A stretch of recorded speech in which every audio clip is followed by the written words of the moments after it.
With the release of Renegades, Bungie buffed multiple things, and with this build, you'll be a Bolt Charge Demon. When you use this build, you get your super extremely fast while also being able to use your abilities non-stop, all while generating Bolt Charges insanely fast. So without wasting any of your time, let's get straight into the build. I first want to talk about the exotic armor piece so we can understand how we can be able to generate a boatload of Bolt Charges extremely fast. The exotic chest armor piece you're going to need to use for this build is Storm Dancer's Brace.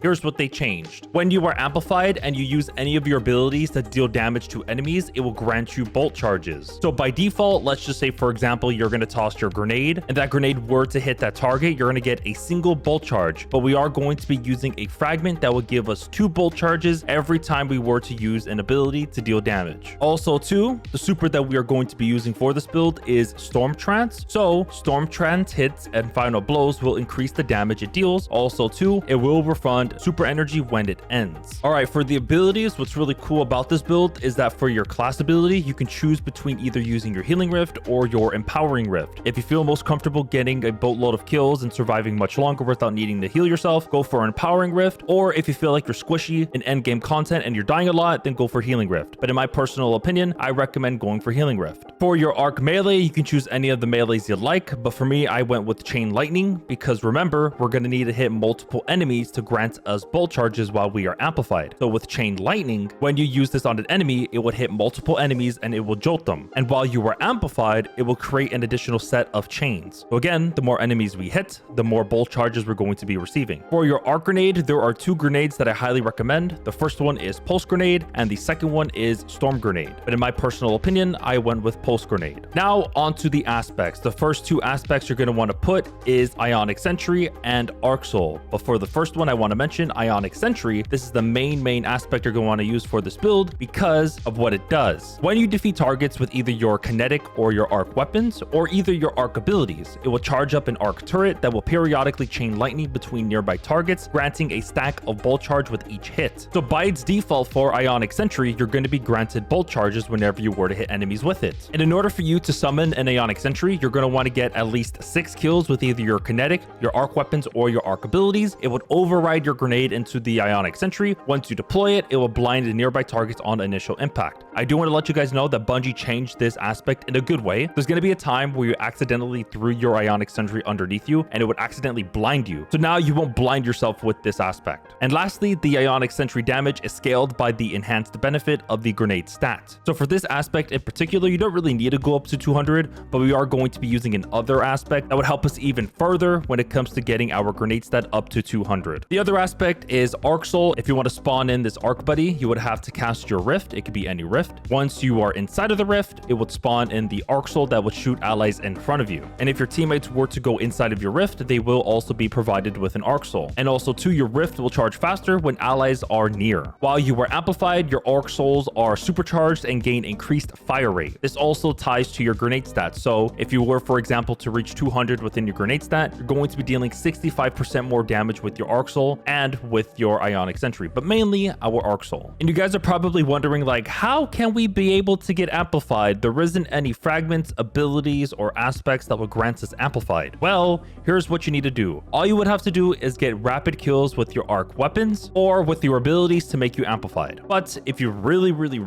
want to be amplified 100% of the time, you can swap off either Arc Soul or Ionic Sentry, in my personal opinion, Arc Soul, to Electrostatic Mind. Long story short, when you defeat targets that are jolted or blinded, or with your arc abilities, it will drop an Ionic Trace. When you pick up this Ionic Trace, it will make you amplified, and it would also grant you ability energy, so that would be your grenade, your melee, and your class for a single Ionic Trace. But I noticed that not using Electrostatic Mind would help us even further when it comes to being offensive, and also too, our Arc Souls and our abilities and our weapons will also give us the ability to become amplified, so we're not going to need to have to worry about using Electrostatic Mind. Now let's head to the fragments. There are 4 in total. The first one you're going to have to put is Spark of Frequency. Melee hit increases your equipped weapon's reload speed and stability for a short time. While you are amplified, the effects are increased and you gained increased stacks of bolt charges from all sources. So that would be your Ionic Sentry, the exotic weapons we're using for this build, and also the exotic armor piece. The second fragment I went with is Spark of Shock. Your arc grenades jolt targets. The third fragment I went with is Spark of Resistance for more survivability. So while you are surrounded by like cabinets, you are more resistant to incoming damage. So whenever you're surrounded by 3 or more enemies, you'll be granted a 25% damage resist. The final fragment I went with is Spark of Discharge. Arc weapon final blows have a chance to create an Ionic Trace. Collecting an Ionic Trace will grant you a stack of Bolt Charge. And again, when we collect an Ionic Trace and while we are amplified, we're going to be getting ×2 Bolt Charges per Ionic Trace. And for this build, we're going to be generating a lot of Ionic Traces. The 2 main weapons I used for this build is a grenade launcher and an LMG. I want to talk about the grenade launcher first. I went with this area denial frame cycle pump that is an arc grenade launcher because of 2 things. The first one is mandatory, which is Rolling Storm. Final blows will grant Bolt Charge. While you are amplified, final blows grant additional Bolt Charges. I only put this because we are going to be generating a boatload of Bolt Charges fast, and while we have at least 1 Bolt Charge and we were to deal sustained damage with the cycle pump, we're going to be generating Bolt Charges over time. And for the second part that I mentioned is that I went with Ambitious Assassin. Overflows the magazine based on the number of rapid final blows before reloading. So yes, I do know this came out in episode Heresy, and probably a lot of people don't even have this. So if you are one of those guardians that don't have this weapon, feel free to find any arc weapon that has Rolling Storm. For the exotic power weapon I went with is the Thunderlord. I know everybody has this, so be sure to put this because this thing is insane when it comes to generating a boatload of Bolt Charges. So for the intrinsic trait called Rain Havoc, final blows with this weapon will generate stunning lightning strikes from above. Lightning strikes grant a stack of Bolt Charge, and this is also strong against overload champions. For the weapon perk called Lightning Rounds, this weapon fires faster and more accurately the longer the trigger is held. Continuous damage generates stunning lightning strikes. I do recommend going for the catalyst for this machine gun because causing a lightning strike with this weapon will partially reload the magazine from reserves. So you can be able to spam it more longer. And again, as what it mentioned, when we get a stack of Bolt Charge, instead of getting 1, we're going to be getting ×2 as long as we are amplified. For the kinetic weapon, I went with the Midnight Coup because I really like it and I enjoy using it, but you don't really have to use this hand cannon. You can choose any other hand cannon you like because I want to prioritize this into stunning anti-barrier champions within the seasonal artifacts. And the perks that I went with the Midnight Coup is explosive payload and one for all. If I'm going to be honest, there is only 2 seasonal artifacts that really help with this build, and the first one is on the second column called Elemental Siphon. Rapid final blows with kinetic weapon or a weapon matching your equipped super will create an elemental pickup that matches your equipped super. So that would be our hand cannon, our grenade launcher, and our LMG. So whenever we get a rapid kill with any of those weapons, we'll be generating an Ionic Trace, which will again give us Bolt Charges whenever we were to collect it. And for the second artifact I went with is Dielectric. This one is mandatory for this build because it is extremely overpowered, because remember, this is a Bolt Charge build. Defeating arc debuff targets will grant you a Bolt Charge. So the arc debuffs are going to be Blind and Jolt. And in this build, we're going to be applying those 2. The blinding from our Ionic Sentry and the jolting from our super, our Arc Soul, and our Arc Grenade. Rapidly defeating arc debuff targets spawns an orb of power and heals a small portion of health, great for survivability. So if you want to copy the seasonal artifacts, feel free to do so. I didn't put anything on the 5th column because of 2 things. 1, I don't have enough, and 2, there really isn't any of the seasonal artifacts in the 5th column that would help with this build. So for the extra 2, you can choose any of the seasonal artifacts you like. All right, now let's talk about the stats for the build. When it comes to your grenade stat, I recommend going to 100 because hear me out. Our main goal for this build is to hit targets with our abilities to grant us Bolt Charges. So if you do plan on getting 200 within your grenade stat, your Arc Soul is going to demolish everything, and we're not going to be getting the benefit of getting more Bolt Charges from that enemy. So that's why I chose to go for 100 grenade. If you disagree about that, then go for 200 and just delete everything. For the second priority for your stats, go for at least 70 within your class stats. But if you feel most comfortable getting your class ability even further, if you want to spawn in your Arc Souls, then go for 100. And lastly, for your third priority for your stat, go at least either 100 within your super stat or 200, because again, this is a super / Bolt Charge build, and we want to deal as much damage as possible with our Storm Trance. So again, either going for 100 to get your super fast, or if you want to deal even more damage, then go up to 200. All right, let's talk about the armor mods for this build. For the helmet, I went with Harmonic Siphon, which ties to your super, so it would be Arc Siphon. Rapid arc weapon final blows will create an orb of power, so that will be our grenade launcher and our Thunderlord. The second mod is Heavy Ammo Finder, increases the effect of all contributions towards the heavy ammo meter. Long story short, when you get kills, the heavy ammo bar is going to go up faster. The third mod I went with is Ashes to Assets, to perfectly tied to our Arc Grenade and our Arc Soul, so gain bonus super energy on grenade kills. On the gauntlets, I went with triple firepower. If you have 3 stacks of firepower, the cooldown between generating an orb of power when you get a grenade kill is 1 second, and we're going to be needing to do that for this build because of one of our mods in our bond. We'll get onto that later. On the chest armor piece, I went with 2 resist mods. You could choose any resist mod you like depending on what activity you're playing. And the third mod, I went with arc ammo generation. Increases the ammo generation of arc weapons. So again, this would be our Thunderlord and our cycle pump. For my legs, I went with better already. Whenever we pick up an orb of power, it will start health regeneration. If you don't like this mod, you can swap it. The next mod I went with is stacks on stacks. Picking up an orb of power will grant us an additional stack of armor charge. So instead of getting a single armor charge for an orb of power, we're now going to be getting 2 armor charges for a single orb of power. Because again, we're going to be converting our armor charges into more class ability energy. The final mod that I went with on the boots is Harmonic Scavenger. Arc weapon gets bonus reserves when picking up ammo used by that weapon. So we're going to be getting more ammo for our cycle pump and for our Thunderlord. On the Warlock bond, I went with Reaper. Shortly after using your class ability, your next weapon final blow will spawn in an orb of power. The second mod I went with is Powerful Attraction. Automatically collects the nearby orbs of power when you activate your class ability. And the main mod you're going to want to put for the Warlock bond is Utility Kickstart. When your class ability energy is fully expended, your armor charge is consumed and you gain class ability energy for each armor charge used. So just to make it more simplistic for you, so once you have 4 stacks of armor charges, activate your Rift. Once you activate your Rift, you're going to be getting class ability energy back. So you're basically converting your armor charges into more class ability energy whenever you were to activate your Rift. So the more armor charges you have, the more Rift energy you're going to be receiving whenever you activate your Rift. If you guys did enjoy this build video, I hope that helped you and you learned something new. And if you did, I would greatly appreciate it if you were to hit that like button and also subscribe. I hope you guys have a good rest of your day, evening, or afternoon. Take care, and I'll see you guys in the next video.